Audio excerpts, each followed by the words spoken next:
You ask Tiger to solve. This deals with linear equations with one unknown. The final result is x equals -5. Let's solve it step by step. Group all x terms on the left side of the equation. Subtract 2x from both sides.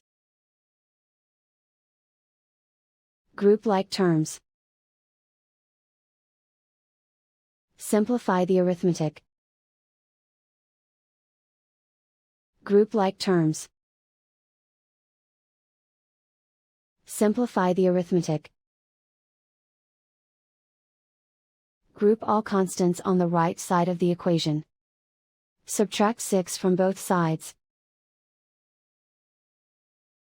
Simplify the arithmetic.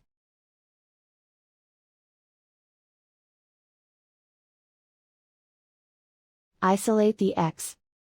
Divide both sides by 4.